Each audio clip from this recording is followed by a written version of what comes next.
आप सभी का बहुत बहुत अभिनंदन है। संस्कृत कक्षा में सभी का स्वागत करते हैं। आज हम आपके सामने प्रस्तुत हुए कक्षा 9वीं का सेम उसी प्रथम भाग का पंचम पाठ लेकर के, जिसका नाम है सूक्ति मौक्तिकम। सूक्ति मौक्तिकम जो पाठ है, इसके बारे में हम आज अध्ययन करेंगे। तो चलिए प्रारंभ करते हैं आपके इस पाठ को। संस्कृत कक्षायां सर्वेषां स्वागतम अस्ति। पठतु संस्कृतम, वदतु संस्कृतम, लिखतु संस्कृतम। आपका छठा पाठ है, पंचमः पाठ है, पांचवा पाठ है सूक्ति मौक्तिकम। परिचय प्राप्त कर लेते हैं पहले इसका। प्रस्तुतो अयं पाठः नैतिक शिक्षाणां प्रदायक रूपेण वर्तते। यह जो पाठ है वह नैतिक शिक्षाओं का प्रदान करने के रूप में यहाँ पर दिया गया है। आपको नैतिक शिक्षाओं का भी ज्ञान होना चाहिए, उसके विषय में ही यह पाठ दिया गया है। सूक्ति रूपी जो मोती हैं, अच्छे वचन, मधुर वचन, मीठे वचन, अच्छी बातें, जीवन उपयोगी बातों रूपी जो मोती हैं इस पाठ में, वो मोती श्लोकों के रूप में आपके समक्ष दिए गए हैं। अस्मिन् पाठांसे विविध ग्रंथेभ्यः संग्रहणं कृत्वा, इस पाठ में विविध ग्रंथों का संग्रहण करके नाना नैतिक शिक्षा बोधक पद्यानि, अनेक प्रकार के नैतिक शिक्षा को समझाने वाले जो पद्य हैं उनको गृहीतानि सन्ति, गृहित किए गए हैं, ग्रहण किए गए हैं। नैतिक शिक्षा से संबंधित अनेक सारे श्लोकों को, अच्छे मीठी जो बातें हैं, जीवनोपयोगी जो बातें हैं, उनको एक साथ यहाँ पर संकलित किया गया है। अत्र सदाचरणस्य महिमा, इन जो श्लोक हैं सूक्ति मौक्तिकम के अंतर्गत, उनमें हम सदाचार की महिमा के विषय में, प्रियवाण्यः आवश्यकता, प्रियवाणी की आवश्यकता, मीठी बातें, मधुर वचन की आवश्यकता क्यों है, उसके क्या परिलाभ हैं, परोपकारिणां स्वभावः, परोपकारियों का स्वभाव कैसा होता है, गुणार्जनस्य प्रेरणा, और गुण अर्जन की प्रेरणा, क्यों हमें गुण अर्जन करना चाहिए और उसकी जो प्रेरणा हमें किस प्रकार से प्राप्त हो सकती है। मित्रतायाः स्वरूपम, मित्रता का स्वरूप कैसा होता है, दोस्ती का स्वरूप कैसा होता है। श्रेष्ठ संगतिः प्रशंसा, अच्छी जो संगति है, सदसंगति, उसकी प्रशंसा। सत्संगतिः प्रभावः, और अच्छी संगत का प्रभाव। इत्यादि नाम विषयाणाम निरूपणम अस्ति, इन सभी विषयों का इस पाठ में निरूपण किया गया है। संस्कृत साहित्य नीति ग्रंथानाम समृद्धा परंपरा दृश्यते। संस्कृत साहित्य में नीति ग्रंथों की, जो नीति संबंधित जो ग्रंथ हैं, उपयोगी, जो हमारे जीवनोपयोगी हैं, उनकी बड़ी समृद्ध परंपरा रही है। तत्र प्रतिपादित शिक्षाणाम अनुगमनम कृत्वा, उसमें प्रतिपादित शिक्षा का अनुगमन करते हुए जीवनम साफल्यम कर्तुम शक्नुमः, हम अपना जीवन सफल कर सकते हैं। तो ये इसमें पाठ में बताया गया है। तो अब शुरू करते हैं। इसका जो पहला आपका है सूक्ति मौक्तिकम के अंतर्गत मनुस्मृति से जो लिया गया है उस श्लोक को। वृत्तम यतनेन संरक्षेत वित्तमेति च याति च, अक्षिणो वित्ततः क्षिणो वृत्तस्तु हतो हतः। पहला जो श्लोक है मनुस्मृति से लिया गया है, आचार्य मनु ने इसको लिखा है। वृत्तम यतनेन संरक्षेत, वृत्तम का अर्थ है यहाँ पर चरित्र। हमें अपने चरित्र की यत्नपूर्वक रक्षा करनी चाहिए, कोशिश पूर्वक रक्षा करनी चाहिए। वित्तम एति च याति च, वित्तम अर्थ है धन, धन आता है, एति यानी आता है, याति च और चला जाता है। धन तो आता है और खर्च हो जाता है, फिर हम कमाते हैं, फिर खर्च हो जाता है। अक्षिणो वित्ततः क्षिणो, वित्ततः क्षिणो, धन जो है वह नष्ट होने पर भी अक्षिणो, अक्षीण है, अर्थात आप उसको नष्ट होने पर दोबारा से कमा सकते हैं, दोबारा से अर्जित कर सकते हैं। पर वृत्तस्तु हतो हतः, लेकिन चरित्र के एक बार समाप्त हो जाने पर, एक बार क्षीण हो जाने पर, एक बार नष्ट हो जाने पर वह नष्ट हो जाता है, उसे दोबारा से अर्जित नहीं किया जा सकता है, दोबारा से कमाया नहीं जा सकता है। ये एक ऐसा धन है, चरित्र एक ऐसा धन है जो एक बार खर्च होने के बाद, एक बार नष्ट होने के बाद में दोबारा से कमाया नहीं जा सकता है। किसी भी धन को आप कमा सकते हैं, लेकिन चरित्र रूपी धन को दोबारा से आप कमा नहीं सकते हैं। इसलिए हमें अपने चरित्र की यत्नपूर्वक रक्षा करनी चाहिए। पहला हमने इसको पूरा किया। अब आते हैं नंबर 2 पर, विदुर नीति। आचार्य विदुर ने इसको लिखा है, विदुर नीति से लिया गया है। श्रूयताम धर्म सर्वस्वम श्रुत्वा च एव अवधार्यताम, आत्मनः प्रतिकूलानि परेषाम न समाचरेत। श्रूयताम धर्म सर्वस्वम, सभी धर्मों को, समस्त जो धर्म है उनको हमें बड़े ही ध्यानपूर्वक सुनना चाहिए। श्रुत्वा और सुन करके अवधार्यताम धारण करना चाहिए, उनकी नीतिगत बातों को अपनाना चाहिए व्यवहार में, वैसा ही हमें व्यवहार करना चाहिए। क्यों? और फिर क्या करें? आत्मनः प्रतिकूलानि, आत्मनः माने अपने आप के, प्रतिकूलानि जो विपरीत लगे, अपने आप को जो बुरी लगे, अपने आप को जो उल्टी लग रही हैं, बुरी लग रही हैं, इस प्रकार की जो व्यवहार है वो परेशान दूसरों के साथ न समाचरित नहीं करना चाहिए। ऐसा आचरण जो आपको खुद को बड़ा बुरा लगे, वह आचरण, इस प्रकार का व्यवहार हमें दूसरों के साथ भी नहीं करना चाहिए। आचार्य विदुर कहते हैं कि आप सभी धर्मों की बातों को सुनिए, सुन करके उसे जीवन में अपनाइए जो अच्छी बातें लग रही, लेकिन जो आपको बुरी लगती हैं, चाहे वो किसी में भी हैं, उन बातों को अब आप अपने जीवन में ना कभी धारण करें, ना ऐसा बुरा व्यवहार किसी दूसरे के साथ करें जो आपको स्वयं को बुरा लगता हो। तीसरे पे आते हैं, चाणक्य नीति। प्रिय वाक्य प्रदानेन सर्वे तुष्यन्ति जन्तवः तस्मात् तदेव वक्तव्यम वचने का दरिद्रता। प्रिय वाक्य प्रदानेन, प्रिय वाक्य प्रदान का मतलब यहाँ मीठा बोलने से, अच्छा व्यवहार करने से, सद्व्यवहार करने से, सर्वे जंतवः सभी जो जीव जंतु हैं, सभी प्राणी जो हैं वो तुष्यन्ति संतुष्ट होते हैं, प्रसन्न होते हैं, खुश होते हैं। मीठा व्यवहार करने से, अच्छा व्यवहार करने से, मीठी वाणी बोलने से सभी जीव जंतु जो हैं, सभी प्राणी जो है प्रसन्न होते हैं। तस्मात् इस कारण से, तदेव वक्तव्यम हमें उसी प्रकार से बोलना चाहिए, वैसा ही व्यवहार करना चाहिए, वैसा ही आचरण करना चाहिए। वचने का दरिद्रता, ऐसा मीठा बोलने में कैसी गरीबी। हम यह नहीं कह सकते कि मैं तो ऐसा मीठा नहीं बोल सकता हूँ क्योंकि मैं गरीब व्यक्ति हूँ, अर्थात बोलने में कैसी, व्यवहार करने में कैसी गरीबी, ऐसा आचार्य चाणक्य कहते हैं। तो इस श्लोक से हमें शिक्षा मिलती है कि हमें अच्छा व्यवहार करना चाहिए, मधुर व्यवहार करना चाहिए। बढ़ते हैं अगले श्लोक की ओर। सुभाषित रत्न भांडागारम से लिया गया है और बहुत ही परोपकारियों के विषय में, परोपकार के गुण के विषय में बताया गया है। परोपकारी लोग कैसे होते हैं? पिबन्ति नद्यः स्वमेव नाम्भः स्वयं न खादन्ति फलानि वृक्षाः नादन्ति सस्यं खलु वारिवाः परोपकाराय सतां विभूतयः। परोपकारियों का, उपकारी व्यक्ति जो होते हैं, उनका, उदार व्यक्तियों का व्यवहार कैसा होता है?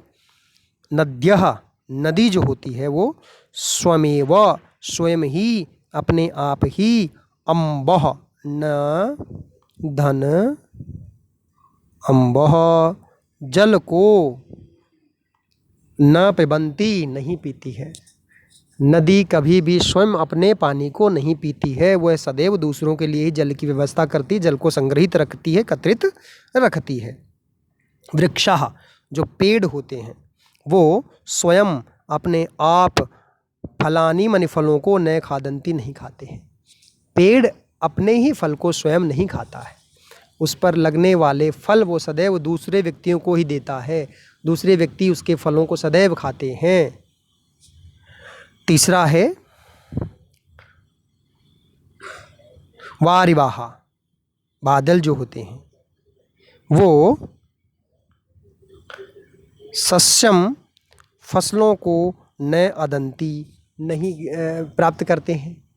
जो बारिश होती है उसके जल से हम फसलों को प्राप्त करते हैं, अनाज, गेहूँ, अनेक प्रकार के अनाज प्राप्त करते हैं, लेकिन कभी भी उसके जो जल का ऋण है वो हम ऐसा थोड़ी करते हैं कि अनाज पैदा हुआ हम किसी दूसरे को दे रहे हैं, हम स्वयं भी प्राप्त करते हैं, हम खुद ले रहे हैं उसको, जबकि वो वर्षा के कारण हमें प्राप्त हो रहा है। तो अंतिम पंक्ति में ये स्पष्ट कर रहे हैं, क्या ऐसा क्यों कर रहे हैं हम तीनों पंक्तियों में? क्योंकि परोपकाराय सताम विभूत, सताम माने सज्जन लोगों की, सज्जन लोगों की जो विभूतयः संपत्तियां होती हैं वो सदैव परोपकाराय, परोपकार के लिए ही होती हैं, दूसरों की भलाई के लिए ही होती हैं। ऐसा उनका स्वभाव होता है, ऐसा उनकी प्रकृति होती है।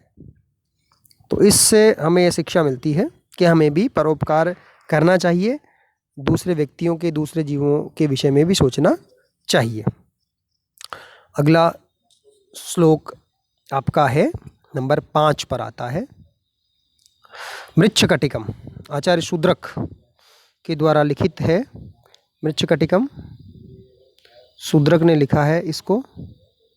और गुणेष्वेव हि कर्तव्यः प्रयत्नः पुरुषैः सदा गुणयुक्तो दरिद्रोऽपि नैश्वरै गुणैः समः। गुणेष्वेव कर्तव्यः, इसका संधि विच्छेद होगा गुणेषु धन, गुणेषु धन एव, गुणों में ही कर्तव्यः करना चाहिए, प्रयत्न माने कोशिश, पुरुषैः सदा, पुरुषों को सदैव अपने गुणों में ही प्रयत्न करना चाहिए।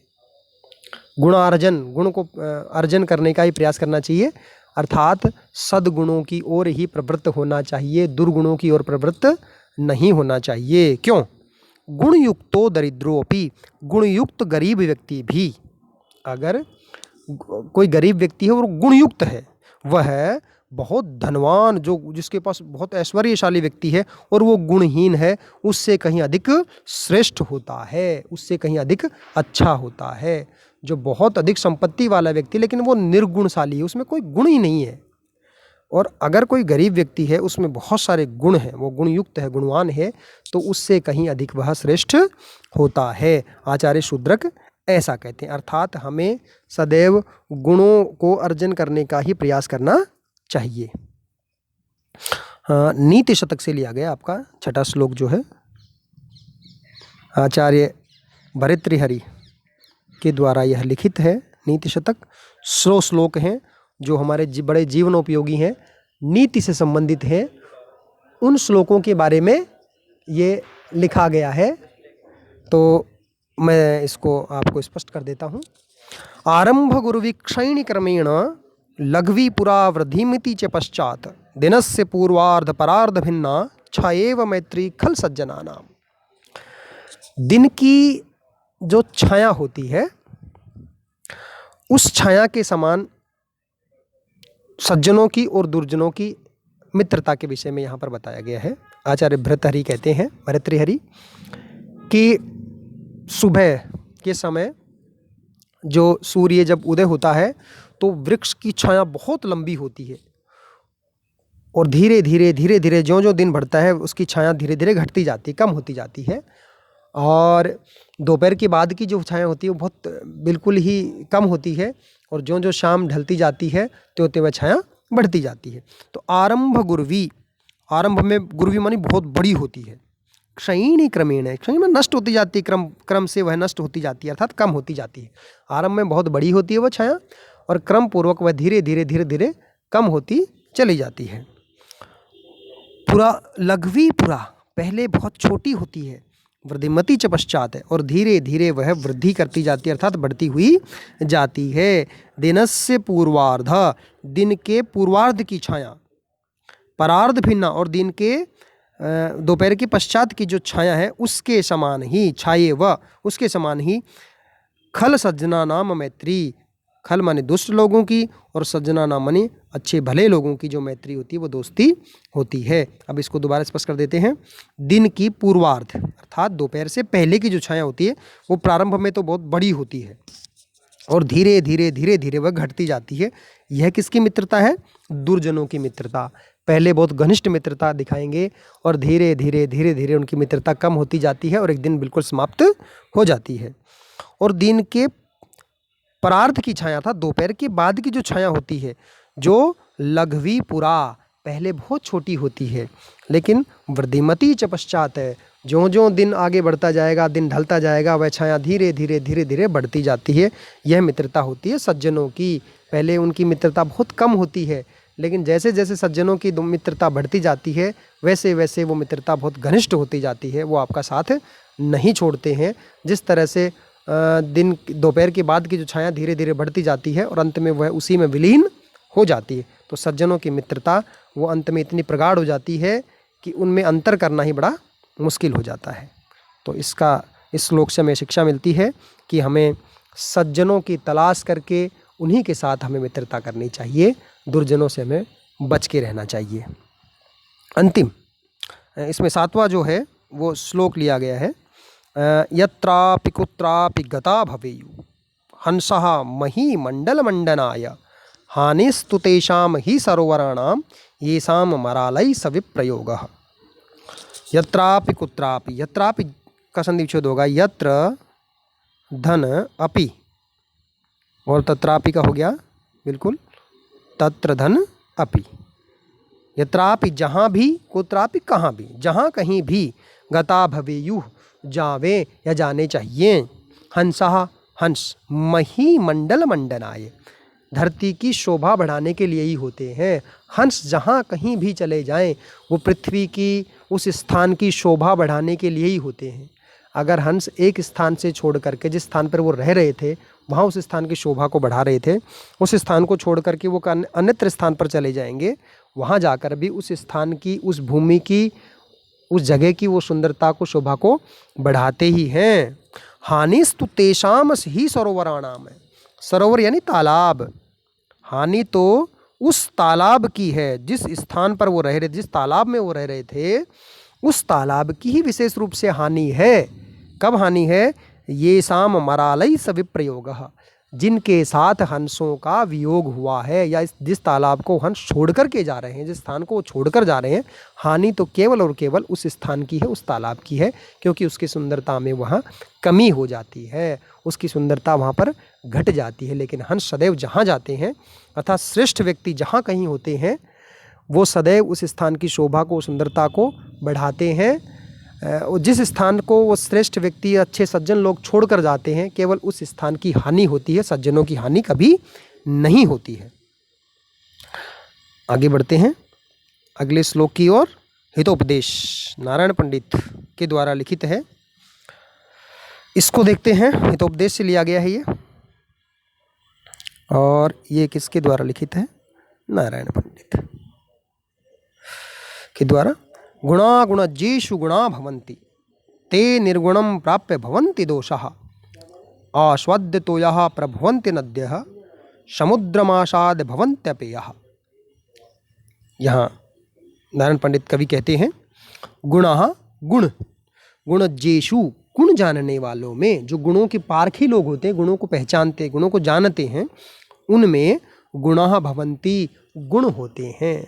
जो गुणों के पारखी लोग होते हैं उनके लिए ही गुण जो है वो गुण होते हैं।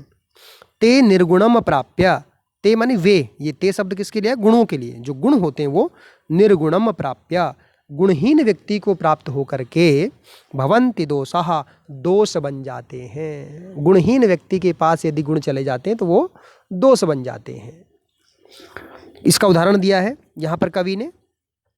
आस्वाद्य तोयः, स्वादिष्ट जो पानी हो, तोय माने पानी, जो जल है, पानी है, वह नद्यः प्रभवन्ति, नदी में बह रहा है। नदी का जो पानी होता है बड़ा स्वादिष्ट होता है, पीने योग्य होता है, लेकिन जैसे ही वह समुद्रम आसाद्य, आसाद्य माने मिल जाता, जैसे ही वह समुद्र में मिल जाता है वो अपेया भवन्ति, वह न पीने योग्य हो जाता है। जब तक पानी नदी में था तब तक पीने योग्य था, लेकिन जैसे ही वह समुद्र में मिल गया वह न पीने योग्य हो गया, अर्थात उसका जो जल का मुख्य गुण था वो समाप्त वहाँ पर हो गया, वहाँ पर कोई वह उपयोग योग्य नहीं रहा है। तो नदी में था, अर्थात नदी वो गुणज्ञ है, वो जल के गुण को जानने वाली है, तब तक उसके लिए जो जल था वो गुण था, तब तक वो उसके लिए उपयोगी था। लेकिन जैसे ही वह एक निर्गुण अर्थात समुद्र में पहुँचा, वैसे ही वह जल जो था वो गुण के स्थान पर क्या हो गया? दोष बन गया, अर्थात वह न पीने योग्य हो गया है। चलिए अगले श्लोक की ओर बढ़ जाते हैं। आपके नंबर 8 तक थे यहाँ पे आपके 1 से लेकर 8 तक के श्लोक पूर्ण होते हैं। प्रश्न अभ्यास कर लेते हैं। पहला प्रश्न आपका है, विशेष रूप से ध्यान रखें, एक पदेन उत्तरतः, एक पद के उत्तर वाले जो प्रश्न हैं उनका आपको केवल एक पद में ही उत्तर देना है। वित्ततः क्षीणः कीदृशः भवति, वित्ततः जो क्षीण है, धन से नष्ट हुआ व्यक्ति कैसा होता है? अक्षीणो, अक्षीणो अर्थात कभी नष्ट नहीं होने वाला। वो धन वो दोबारा प्राप्त कर सकता है, दोबारा अर्जित कर सकता है, दोबारा कमा सकता है। तो यहाँ आपको एक पद में उत्तर देना क्षीणो। कस्य प्रतिकूलानि कार्याणि परेषां न समाचरेत, तो यहाँ होगा आत्मनः। अपने आप को जो बुरा लग रहा है, हमें जो खुद को बुरा लगता है, वैसा व्यवहार हमें दूसरों के साथ नहीं करना चाहिए। यह केवल आत्मनः पद ही आएगा। ग कुत्र दरिद्रता न भवेत, कहाँ दरिद्रता नहीं होनी चाहिए। यहाँ शब्द है प्रश्नवाचक, उनको मैं अंडरलाइन कर ही रहा हूँ। कुत्र, कुत्र का यहाँ अर्थ हो गया वचने, अर्थात बोलने में, मीठा बोलने में कभी भी कंजूसी नहीं करनी चाहिए। ग वृक्षः स्वयं कानि न खादन्ति, वृक्ष स्वयं क्या नहीं खाते हैं। फलानि, अपने ही फल वृक्ष कभी नहीं खाता है, फलानि फल नहीं खाता है।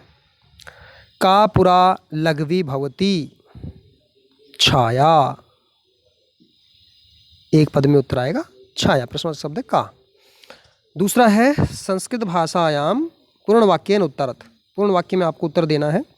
यत्नेन किम संरक्षेत, वित्तम वृत्तम वा, आपको इन दोनों में से एक देना है, तो यहाँ पर होगा वृत्तम। वित्त है धन और वृत्तम है चरित्र, तो एक का हम पूरा उत्तर कहेंगे किम को हटा करके, यत्नेन वृत्तम रक्षेत, पूरा उत्तर हो जाएगा। ख है अस्माभिः कीदृशम आचरणम न कर्तव्यम, हमें किस प्रकार का व्यवहार नहीं करना चाहिए, तो पूरा उत्तर आएगा अस्माभिः आत्मनः प्रतिकूलानि, आत्मनः प्रतिकूलानि, जो अपने आप को प्रतिकूल लग रहा हो, उल्टा लग रहा हो, बुरा लग रहा हो, वैसा व्यवहार हमें दूसरे के साथ नहीं करना चाहिए। जंतवः केन तुष्यन्ति, केन शब्द हट जाएगा, यहाँ हो जाएगा प्रिय वाक्य प्रदानेन, पूरा उत्तर होगा प्रिय वाक्य प्रदानेन, प्रिय वाक्य बोलने से, तो जंतवः प्रिय वाक्य प्रदानेन तुष्यन्ति, पूरा उत्तर हो जाएगा।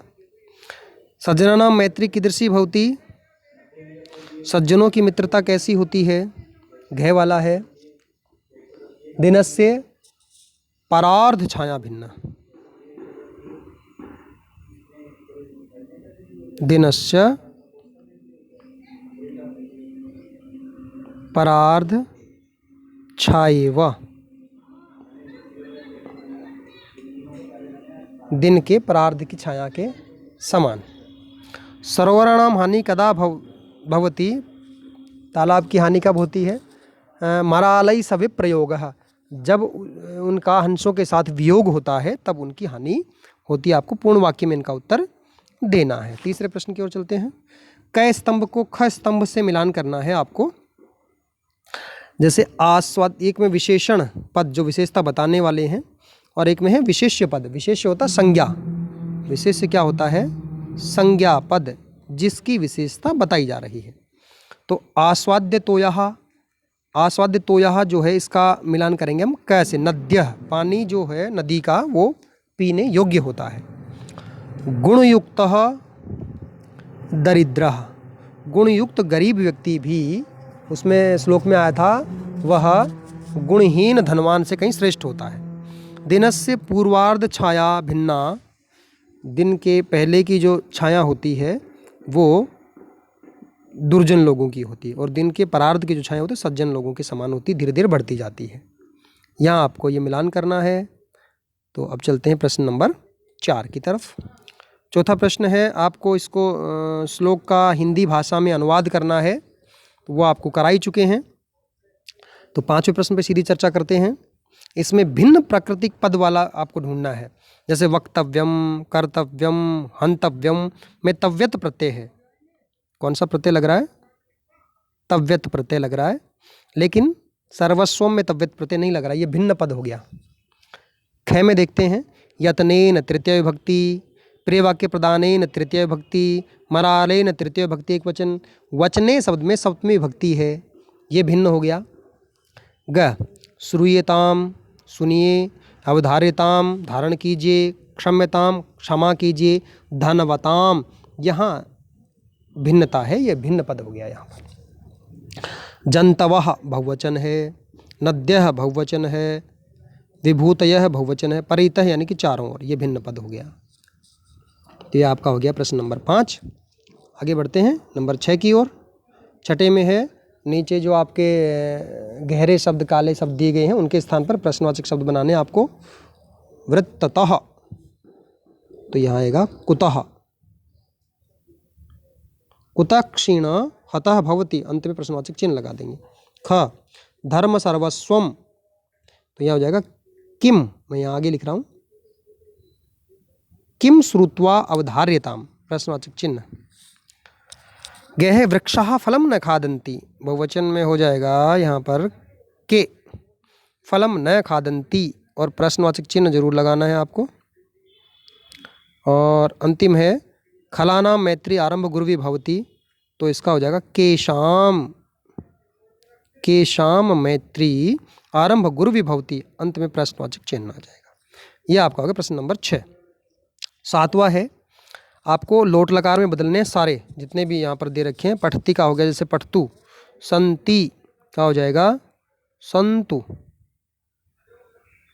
वदति वदतु, समाचरसि समाचर,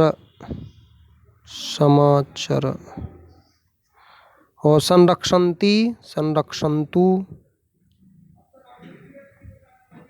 ये बहुवचन हो गया इसका।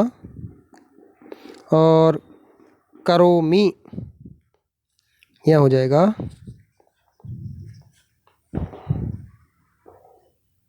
कुर्वाम। ये आपका हो गया यहाँ पर प्रश्न नंबर 7। अब चलते हैं आपके प्रश्न, यहाँ पर 7 ही हैं, इसमें पूर्ण रूप से 7 ही प्रश्न हैं। तो ये पाठ आपका पूर्ण होता है यहाँ पर। सर्वेषां कृते धन्यवादः। पुनः मिलामः। जयतु संस्कृतं, जयतु भारतम्।